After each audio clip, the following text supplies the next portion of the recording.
Alright, we are back with an update to Rakdos Rats. The deck that has the rats and then you turn them sideways. Pretty cheap to build in standard if you don't want to run Cavern of Souls. It's not really entirely necessary. So what's going on with Rakdos Rats? We have an update to the deck at the 1-drop spot. We have Engine Rat, which is a 1/1 death touch, so it can trade with creatures on the ground. It can attack for 1 or more if you have something that buffs rats, and also if you have 6 mana you can even squeeze in some extra damage with the second ability. We also have alluded to the Patchwork banner. It is a way to ramp you as a mana rock and also buff all of your rats. Pretty good in a rat deck. We also have Lord Skitter Sewer King as a 3-drop that makes 1/1 unblocking rats. Also graveyard removal as well. And if you follow this up on turn 3 with a turn 4 Patchwork banner, that is 6 power coming the opponent's way, and it just keeps growing from there. We have Carumonix the Rat King, a 3/3 Toxic 1 that gives your rats Toxic 1, but more importantly, you can reveal the top 5 cards of your library and put all the rats you reveal into your hand, so another great way to get card advantage for 3 mana. And then if you happen to have a Patchwork banner in play, all those rats are pretty big. Other rats, we have the Tangled Colony. 3/2 special ability can't block, but if someone has a card that does damage to all your rats, you get rats in return. Also, we have Persistent Marsh Stalker, a 3/1 for 2, and it gets +1/+0 for each other rat you control, which can, as you can probably see, get a little bit out of hand if you cast this turn 2, followed by a turn 3 Lord Skitter. That's right, you have a 5/1 on turn 3, swinging for the fences. Also, if you have Threshold, you can come back from the graveyard for 3 mana, tapped and attacking as well.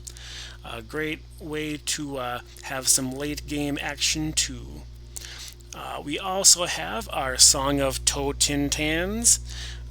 It's an X spell, and the X gets turned into 1/1 black rat creature tokens that can't block, and it gives all your creatures haste. So if you have a Patchwork banner in play, it doubles your attacking power there on the song with a bunch of 2/2 rats. That's pretty efficient. We also have, for Disruption, Cut Down as a 1 mana removal spell. We have Intimidation Tactics to, since we have a very low curve, disrupt your opponents by getting their good creatures or artifacts out of their hand, and you can cycle it late game if you so desire. Bitter Triumph for the creature and planeswalker removal. And we pretty much talked about the rest for the lands. Again, Cavern of Souls, not necessary if you don't want to spend the money to do that. You can just replace it with a land that would fit the color scheme. We also have Soulstone Sanctuary, another new rat addition to the deck from MTG Foundations. Gets you a 3/3 Vigilance, which is also a rat. So when you have the Patchwork banner out, it's a 4/4 Vigilance or maybe a 5/5 Vigilance, and that might just be enough to win you the game. Right now we're running 9 Swamps, 2 Black Cleave Cliffs, because I only have 2 on Arena, but I believe we want to minimize the comes into play tapped lands, because we want to make sure our Song of Totentanz is nice and robust. We have the Verge, because it's black as its primary color. We also have Restless Vents, a manland that has menace and also a great way to filter through your deck as well. So that's the main deck. Our sideboard, we have Anoint with Affliction for those decks that have creatures with mana value 3 or less and also have dying effects. We can just exile those.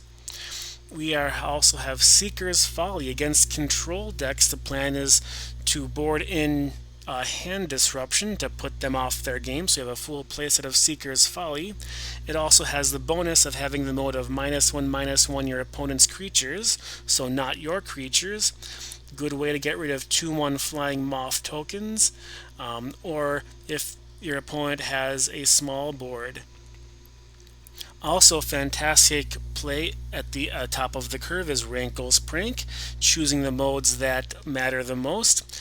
Um, since the Lord Skitter creates tokens and also Song and Totentanz creates tokens, it's a great way to have your opponent's creatures get sacrificed and leave you with a pretty good board presence. It also deals damage to all players, and also discarding cards if your hand is empty or close to being empty. You can also help empty your opponent's hand. We have Gix's Command, just a one of as a way to possibly wipe the board, get some creatures back, get you some life back. Lots of options there. We also have Withering Torment as a redundant removal spell, but it can also hit enchantments. Very useful ability. And then lastly, we have Desecration Demon out of the board as a alternate win condition, a 4 mana 6/6 flyer that can get out of hand pretty quick, especially if your opponent's hand is empty. When it comes to sideboarding, it's pretty easy. The games where you want blockers, you sideboard out the Tangled Colony, and then the games where you want creatures, you keep them in. All in all, the deck is pretty fun and pretty cheap. We got ourselves to Diamond level 2 before the deck sputtered out last season, but still something that's fun to play and easy to play and build. Hope you enjoyed it as much as I did making it. Thank you.